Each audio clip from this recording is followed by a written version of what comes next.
Hello friends, ನಮಸ್ತೆ. ಸ್ಫೂರ್ತಿ kitchen and ಬ್ಲಾಗ್ಸ್ಗೆ ಸ್ವಾಗತ.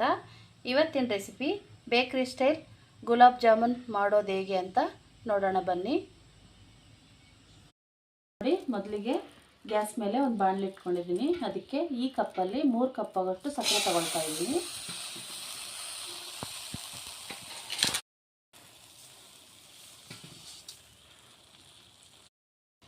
ನೋಡಿ, ಇದೇ ಕಪ್ಪಲ್ಲಿ 3 ಕಪ್ ಆಗೋಷ್ಟು ನೀರು ಹಾಕ್ಕೊಳ್ತಾ ಇದ್ದೀನಿ.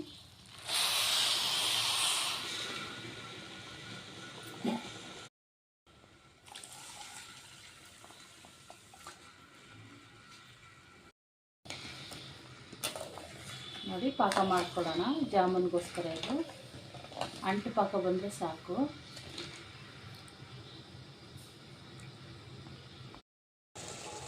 ಸಕ್ಕರೆ ಪಾಕ ರೆಡಿ ಆಯಿತು. ಅಂಟು ಪಾಕ ಬಂದಿದೆ, ಸಾಕಿದೆ. ಒಂದು ಅರ್ಧ ಸ್ಪೂನಷ್ಟು ಏಲಕ್ಕಿ ಪುಡಿ ಹಾಕ್ಕೊಂಡು ಇಳಿಸ್ಕೊಬಿಡೋಣ.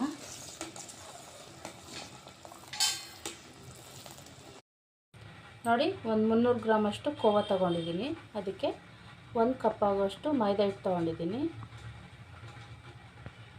ನೋಡಿಕೊಂಡು ಹಾಕ್ಕೊಳ್ತೀನಿ. ಸ್ವಲ್ಪ ಹಾಕ್ಕೊಂಡಿದ್ದೀನಿ. ಈಗ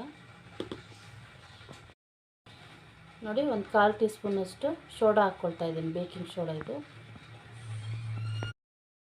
ನೋಡಿ, ಚೆನ್ನಾಗಿ ಮಿಕ್ಸ್ ಮಾಡ್ಕೊಳ್ಳೋಣ.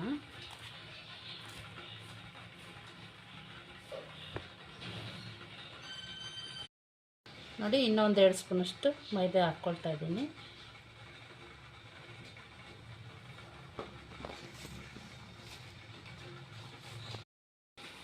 ನೋಡಿ, ಮೈದಾ ಹಿಟ್ಟು ಹಾಕಿ ಈ ಥರ ಸಾಫ್ಟಾಗಿ ಕಲಸಿಟ್ಕೋಬೇಕು. ಇದೊಂದು 5 ನಿಮಿಷ ಪಕ್ಕಕ್ಕಿಡೋಣ. ನೋಡಿ, 5 ನಿಮಿಷ ಆಯಿತು ನಾವು ಕಲಸಿಟ್ಕೊಂಡು. ನೋಡಿ, ಸಾಫ್ಟಾಗಿದೆ ಚೆನ್ನಾಗಿ. ಈಗ ಉಂಡೆ ಮಾಡ್ಕೊಳ್ಳೋಣ.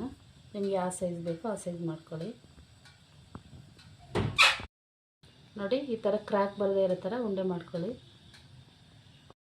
ನೋಡಿ, ಎಣ್ಣೆ ಕಾದಿದೆ. ಫ್ರೈ ಮಾಡ್ಕೊಳ್ಳೋಣ ಜಾಮೂನು.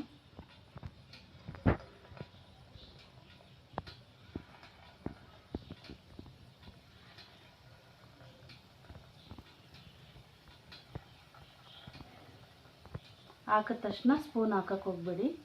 ತಾನಾಗೆ ಮೇಲೆ ಬಂದಮೇಲೆ ತಯಾರಿಸ್ಬೇಕು. ನೋಡಿ, ಈ ಥರ ಇಟ್ಕೊಂಡು ಈ ಥರ ಲೆವೆಲ್ಲಾಗಿ ನೀಟಾಗಿ ಸುಟ್ಟು ಬ್ರೌನ್ ಆಗುತ್ತೆ.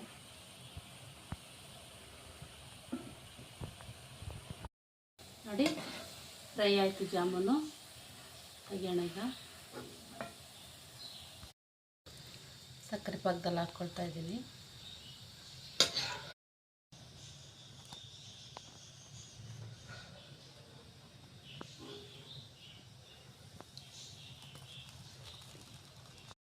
ಫ್ರೆಂಡ್ಸ್, ನೋಡಿ, ಜಾಮೂನ್ ರೆಡಿ ಆಯಿತು. ಸರ್ವ್ ಮಾಡ್ಕೊಳ್ಳೋಣ. ಈಗ